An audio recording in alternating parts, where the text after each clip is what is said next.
Assalamualaikum warahmatullahi wabarakatuh. Alhamdulillahilladzi hadana li hada wa ma kunna linahtadiya laula an hadanallah. Asyhadu an la ilaha illallah wahdahu la syarikalah wa asyhadu anna Muhammadan abduhu wa rasuluh. Amma ba'd. Kaum muslimin yang dirahmati Allah, pertama-tama dan yang paling utama, marilah kita panjatkan puja dan puji syukur kehadirat Allah Subhanahu wa taala. Karena atas rahmatnya dan nikmatnya kita semua bisa melaksanakan ibadah-ibadah yang telah ditentukan oleh Allah Subhanahu wa taala.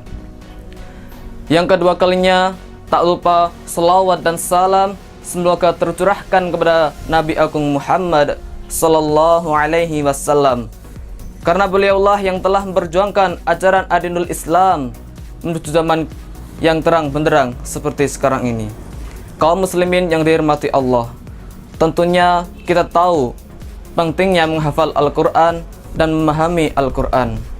Karena Al-Quran itu sebagai petunjuk dan pedoman bagi umat manusia. Al-Quran diturunkan oleh Allah Subhanahu wa taala kepada Nabi Muhammad sallallahu alaihi wasallam melalui perantara malaikat Jibril. Dan Al-Quran itu diturunkan di dalam hati Nabi Muhammad, bukan dalam pikiran Nabi Muhammad.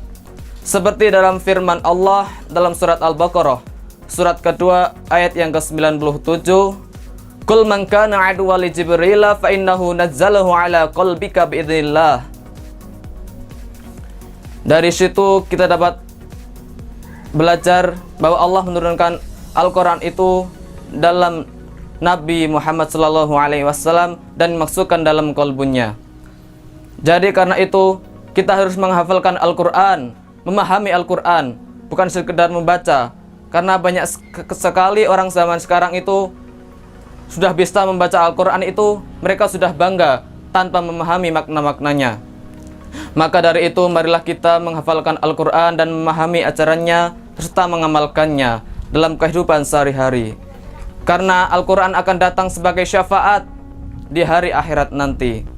Maka dari itu kita harus menghafalkan Al-Quran sebisa mungkin. Karena dengan menghafalkan Al-Quran kita akan diangkat derajatnya oleh Allah Subhanahu wa taala.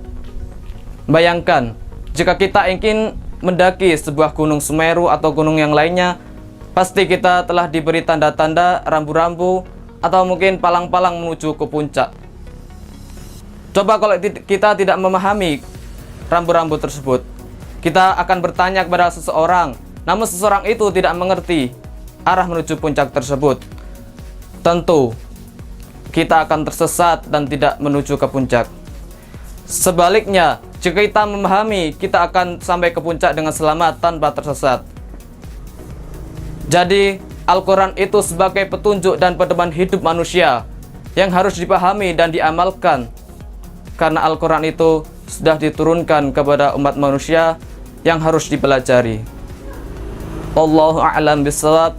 Assalamualaikum warahmatullahi wabarakatuh. Assalamualaikum warahmatullahi wabarakatuh. Kami segenap keluarga besar Panti Asuhan Usman bin Affan siap menerima anak asuh baru. Wassalamualaikum warahmatullahi wabarakatuh.